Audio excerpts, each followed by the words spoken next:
Today in crypto.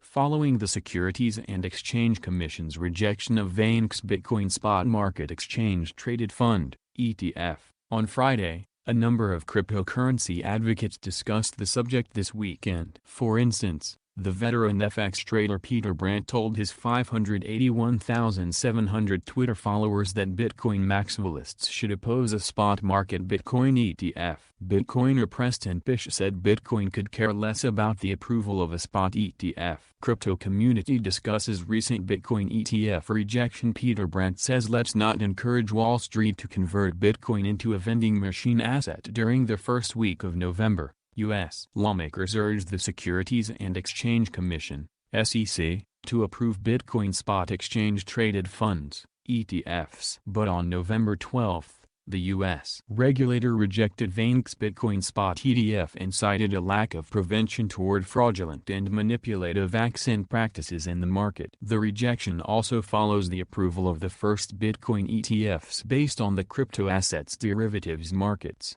specifically futures. In fact, the ProShares Strategy ETF debut captured close to $1 billion in volume and broke records for previously listed exchange-traded funds. Then SEC Chairman Gary Gensler told the public why the SEC approved the Bitcoin futures version of an ETF. After the Vanecks Bitcoin Spot Market ETF rejection, a number of digital currency proponents discussed the situation. The veteran FX and cryptocurrency trader, Peter Brandt, tweeted on Saturday that Bitcoin advocates should disapprove of a Bitcoin spot market ETF. IMO, Bitcoin maximalists should oppose spot Bitcoin ETFs in the U.S., Brandt said. Bitcoin's store of value story depends on its scarcity and even some difficulty to purchase. Let's not encourage greedy grub-hungry Wall Street to convert BTC into a vending machine asset. Say no to ETFs, the analyst added. Preston Pish, Bitcoin literally feasts on corruption and manipulation. Tamping down Bitcoin prices via futures. Host of the Investors podcast,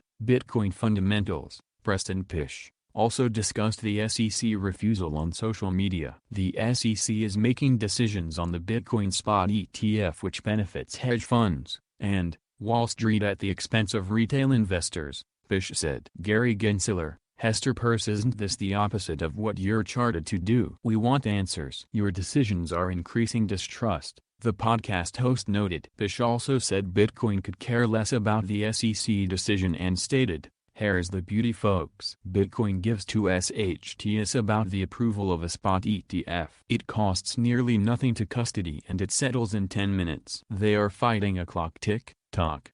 This thing literally feasts on corruption and manipulation, and boy is the plate full." Some individuals argued that Bitcoin futures are easier to manipulate and that's why the U.S. government has allowed the derivatives version. The SEC denied a spot Bitcoin ETF. Why? Because futures are easier to manipulate. IMO, the Twitter handle dubbed Meme Sergeant Spliff wrote. The head of the CFTC admitted they can tamp down silver prices via futures. What do metals and Bitcoin have in common? Anti-inflationary. They can tamp them down, so USD looks more attractive/safer, he added. Meanwhile, most crypto traders were pleased to see that the rejection had no real bad price influence. Many others shared the opinion that Bitcoin doesn't need a spot ETF, as long as the real Bitcoiners keep buying and hodling. Rodolfo Martinez wrote, "This rocket is heading to the moon and beyond." What do you think about the recent opinions this weekend about the SEC rejecting Vanecks Bitcoin spot market ETF? What do you think about Peter Brandt's statements about opposing a spot ETF in the U.S.? Hit the like button and subscribe to the channel.